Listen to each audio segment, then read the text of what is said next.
मलाकी याज्ञिकांक शिडकावण्यो चॅप्टर 2. आनी आतां याज्ञिकानो ही शिडकावणी तुमी ती आयकोना जाशात आनी म्हज्या नांवांक महिमा दिवंक तुमचो हुस्को करिना जाशात जाल्यार सर्वशक्तिवंत सर्वेस्पर म्हणटा तुमचेर शिराप घालतलो आनी तुमी घालतात तो आशिर्वाद हांव शिराप जायसो कोत्तोलो. हांव खरेंच शिराप घालतलों कित्याक तुमचे मदल्या कोणाकूच हो हुस्को ना. पळय, हांव तुमचो बावलो मोडटलों आनी तुमच्या तोंडाचेर कचरो उडयतलों, तुमच्या दोबाजीक उत्सवांचो कचरो आनी ताचे बरोबर तुमकांय हांव झाडून उडयतलों.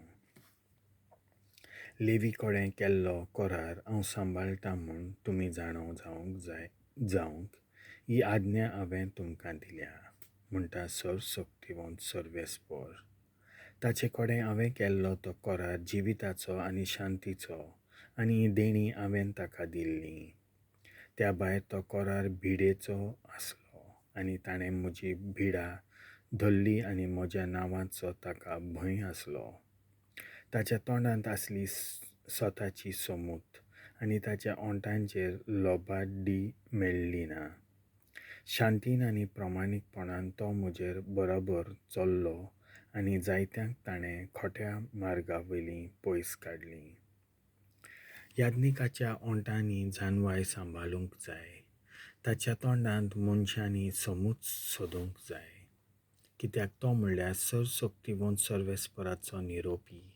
पूण तुमीच वाटेवेले कट सोडल्यात आनी जायत्या जाणांक वाटेर पडूंक तुमीच तुमचे शिकवणे आडखोल घाल्ल्या.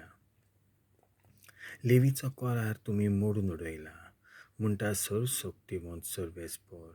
ह्या पासत तुमी म्हज्यो वाटो सांबाळूंक नात आनी समृद्धी प्रमाणे नीत कोत्ताना तुमी मनशां मदें अंतर केल्या देखून आतां हांवें म्हजे पालयेन तुमकां सगळे पोरजेच्या दोळ्या मुखार ओलके आनी किकोंत करून सोडल्यात.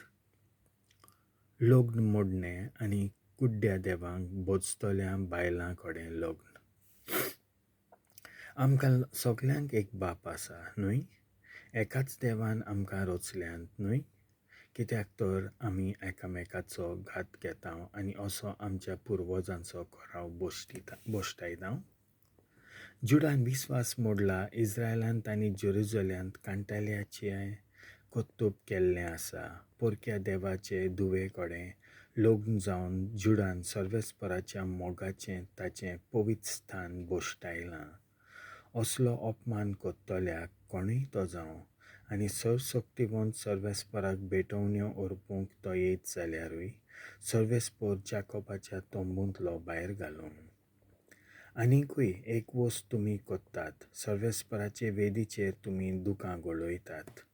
तो तुमच्या दानांचेर दोळे लायना आनी तुमच्या हातांतलीं दानां मांडून घेना देखून तुमी रोडणे आनी विलाप कोत्तात. आनी तुमी विचारतात, तो अशें कित्याक कोत्ता? कित्याक तुजे आनी तुज्या तरणाटपणाचे बायले मदें केल्ल्या कराराचो साक्षी सर्वेस्पर. जरूय ती करारा वरवीं तुजी सांगातीन आनी पोतीन, तरी तूं तिका अविस्वाशी जालाय. एकूच कूड आनी जिवाचो एकूच स्वास आसलोली रचना ताणें तांकां करूंक ना. कित्या पासत संसद मेळचे खातीर आनी ती एक कूड कितें सोदता? देवान दिल्ली संसद म्हणटोच तुज्याच जिवाचो सांबाळ कर आनी तुज्या तरणाटपणाचे बायलेक अविस्वाशी जावं नाका. लग्न मोडण्याचो हांव द्वेस धरतां, म्हणटा सर्वेस्पर इस्रायलाचो देव, आनी आपली दारुणाय झुब्या पोंदां धांपतात तांचो द्वेस कोत्ता, म्हणटा सर्वशक्तिवंत सर्वेस्पर. म्हणटच तुमच्याच जिवाक मान दियात आनी अविस्वाशी जावं नाकात. सर्वेस्पराचो दीस. तुमच्या उतरांनी तुमी सर्वेस्पराक उपगूण हाडल्या. तरी तुमी विचारतात आमी कशी ताका उपगोवन हाडल्या तर. वायट कोत्तात तीं सर्वेस्पराक मानतात, खरें म्हणल्यार तांचें सवें ताका संतोश भोगता. वो नितीवंत देव खंय आसा आतां? अशें तुमी म्हणटात तेन्ना तुमी ताका उपगोवन हाडटात. देवाचें उतर हें